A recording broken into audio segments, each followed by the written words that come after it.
Hello guys! Good afternoon. So today is Sunday. Ito na naman tayo. Katabi ko na naman ang aking boyfriend. Ito ang boyfriend ko. Since wala naman akong boyfriend, ito naman ang boyfriend ko. So meron akong pantalon. Share ko sa inyo. Kaya lang kasi inalis ko na yung garter eh. So i-share ko lang sa inyo kung paano ko binago yung waistline. Dati, may garter dito sa loob. Kinalas ko na kasi masikip siya pagka pinilit yung garter, hindi ko alisin. So, since inalis ko na siya, yung garter, yung kanyang waistband, kasyang-kasya na sa bewang ko. 32. Kasi nung may garter, masyadong masikip. Ayoko ng ganun, yung hapit na hapit sa katawan. So, ngayon, ibabalik natin. Ito, nilagyan ko siya ng hilbana. No? Kasi talaga namang mas okay pag may hilbana kasi may guide ka na eh. Susundan mo na lang siya. Ngayon, tinahian ko na rin siya dito. At ibabalik ko na to. Lalagyan ko na siya ng hilbana ulit dito sa labas para maibalik na siya ganyan. Okay, tapos pagkatapos ng maibalik yung waistband, ganyan na sa loob, ganyan na sa labas, ibabalik ko naman tong sinturera ganyan. Yan, dalawa lang naman eh. I mean, tatlo pala nakalas. Para masuot ko siya kasi sayang naman eh. Nakatambak lang. Ang dami kong ganitong ano ang tawag dito? Slacks. Pang office. Hindi ko masuot kasi masikip ang bewang dahil sa garter. So, yan. Magiging ganyan na siya after. Ganda pa naman yung kulay niya, no? Ganda ng kulay. So guys, tara, manahi tayo. Maghihilbana ulit ako para yung cellphone holder ko, nabagsak siya. Ayun, nabali. Kaya, wala akong holder. So, nasa loob pa pala yung aking karayo. So, ito na. Maghihilbana muna ako. Kumain akong ice cream, kaya medyo malats. Malat ba? Sarap eh. Avocado flavor. Avocado. Yan yung mga madaling maubos sa tindahan. Buti nakaabot ako kanina. Meron pa akong naabutan na siguro may dalawa na lang doon. So, maghihilbana muna tayo guys. At saka habang naghihilbana ako, magkukwento muna ako sa inyo. So, alam nyo guys, kung ako'y nag-start sa YT, talagang ang aking niche ay pananahi. Kasi diba, yung niche na sinasabi, yun yung yung content mo. Sa mga baguhan for new YouTubers, kailangan meron talaga kayong niche na sinasabi. So, kung ang niche nyo ay about travel, o kaya yung mga uso ngayon na mga sasakyan, o kaya yung mga bagong labas na sasakyan, pwede nyo yun i-vlog, pwede nyo gawing content. Pero kasi wala, depende yan kung may oras kayo. Ako kasi syempre ako'y working pa, kaya yung aking niche ay ginawa kong pananahi. Since yan ang aking hilig. For your hobbies, ano ba ang mga hobbies ninyo? pwede niyong gawing niche sa YouTube. Tsaka kasi sayang yung sayang kasi ang time ko dahil pandemic noon, lockdown. So, ibig sabihin, walang pasok. Alam nyo yun?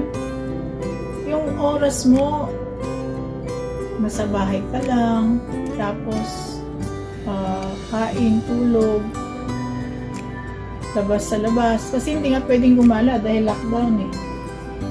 Labas ka lang dyan sa terrace, dudungaw ka lang sa window, pwede ka dyan magwalis-walis sa labas, pero since lockdown nga, inip na inip ako. Kasi sanay ako ng gumigising ng maaga, tapos pagising ko, syempre nandyan na lahat. Ang routine, yung everyday routine na sinasabi, yun ang namimiss ko. Yun ang mahirap magpatay ng oras. Yung sinasabi na ang hirap magpatay ng oras. Okay? Tatahiin ko muna tong konting punit. Meron palang punit dito. Siguro nung tinastas ko, magkaroon siya ng punit. Bahagya. So, kailangan ko munang sulsihin. Sige, magpatuloy na ako. Nung time na sinabi sa akin ni January's baby, ate, mag-YT ka, sayang oras. Panglibang.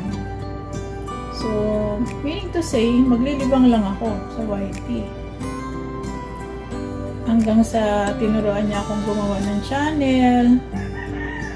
No, actually, nanood lang ako ng video sa YouTube kung paano gumawa ng channel.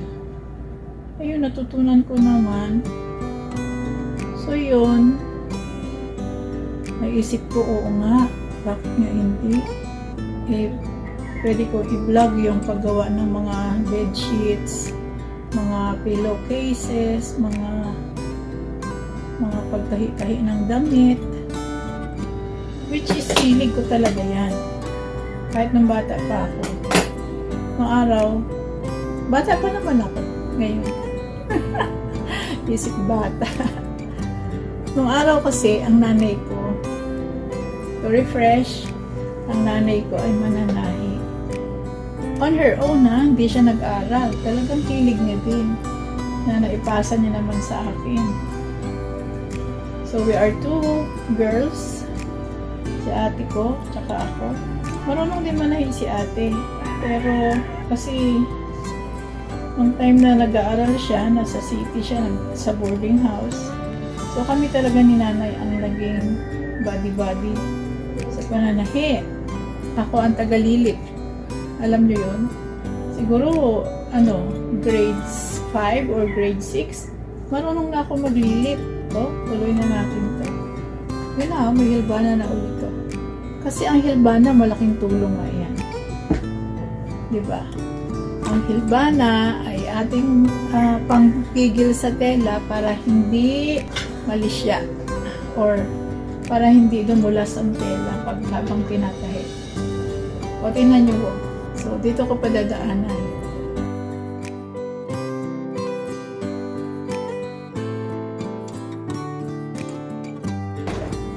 Kailangan lang sa ganito, magkakulay ang sinulid.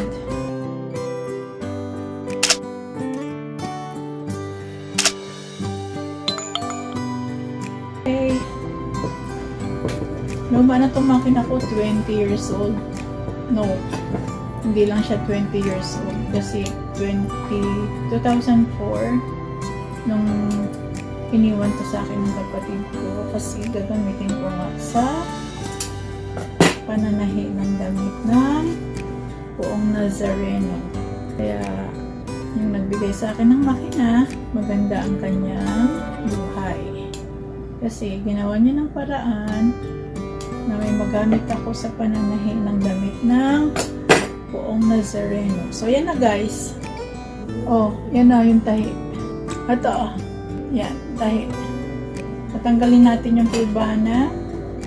Tanggal dahil hilbana. There. Although, pwede naman siyang hilahin lang. Diba? So, yan na. Yan na. Nakabit ko na lang ito. Yan, ang aking niche pananahi. DIY, di ba? Do it yourself. Kasi kung marunong kang gumawa, hindi mo naman kailangan mag-aral eh. Basta marunong kang dumiskarte kung paano mo magawa yung gagawin mo. Maganda. Alam niyo guys, yung makina ng nanay ko dati, yung original na Singer, yung may kaha, hindi pa uso ang high speed nun. Yung mga ganito, hindi pa uso. So, bago ako natuto, sabi ng nanay ko, nananahi siya ng punda. Meron kasi, si nanay ko kasi ang mananahi doon sa lugar namin, sa Iloilo. Mga kapitbahay namin doon, nagpapatahi sa kanya. So, pag damit, ako ang tagalilip. Ngayon, isang araw, gumagawa siya ng punda, ng unan. Tumayo siya kasi nag-CR. Sabi niya, wag mong pakialaman yan maglilip ka lang dyan. Gusto kong matuto, di ba? Kasi ayaw niya akong paupuin sa makina dahil baka daw matusok yung kamay ko ng karayom. Siyempre, hindi pa ako marunong mag-control, di ba? Although yung tinatapakan ng paa, ganun sa ilalim. Ginawa ko nung siya ay tumayo, umupo ako sa makina. Tinapakan ko yung pedal. Naku, nagtuloy-tuloy yung karayom, nagtuloy-tuloy yung takbo ng makina. Shoot dito sa gilid ng kuko. Sumigaw ako, umiyak ako. Sabi ng nanay ko, ayan, matututo ka na. Sabi, matututo ka na niyan kasi nasugatan ka na. Tigas ulo mo, sabi niya. Sinabi ko na sa'yo na huwag mong pakialaman. Pinakialaman mo. O ngayon, matututo ka ng manahin. Natuto na nga ako. Yung na siya sa akin, confident na siya na tapakan mo na to, tahiin mo na to. Yung mga diretso lang muna. Punda, yung, alam niyo yung kamison nung araw, yung parang saan doon na mahaba. Kamison yon yung pangsuson. Yun, ako tagalilip nun sa ilalim. Ang gagawin niya, ihihilbana niya yan. Kaya ako natutunan to sa kanya to yung hilbana. So yun, dire-diretso lang naman. Pagka hinto-hinto, pag napapaling, hinto-hinto. O basta diretso mo yung tahi. Sundan mo lang yung hilbana. O yun. Natuto akong manahi, diba? Nung nag-asawa na ako na gumawa ng lampin ng anak ko, ng panganay ko. Kaya ako bumili din ng makina na ganon din, yung Singer din siya. Ang nanay ko, gumagawa din ng bestida. Maganda siya magsukat, talagang fit talaga pagka sinuot na nung customer niya. Kaya balik-balik sa kanya yung nagpapatahi. Lalo na yung mga mapuputi, yung haltered, yung noong araw, yung usong-uso yung haltered. Pero maganda siyang niche. Yung mga tahi-tahi, magandang niche sa YouTube. Gumagawa ko ng bags. Quilted bags. Pinangre-regalo ko siya. Yun siguro, ipapakita ko sa inyo yung paggawa nun. Minsan, pag nagka-tiyempo ako, quilted bags. Yan, gaya nito, nilalagyan ko siya ng charger. Quilted to. Yung may sa ilalim. May foam. Yan. Ito, may lining siya. Yan, may charger sa loob. Yan. So, dinadala ko siya sa office. Ito, napakagandang ipamigay sa mga kaibigan. Medyo mahal lang kasi itong cord, mahal to. Pero maganda naman, tingnan nyo. Sa susunod siguro ito yung gagawin ko. Papakita ko sa inyo. Okay guys, thank you. Okay, bye-bye guys. See you again sa next project ko. Kaya Marlene's Projects kasi marami akong pwedeng gawin na ipapakita ko sa inyo. Next project. Abangan. Bye-bye guys.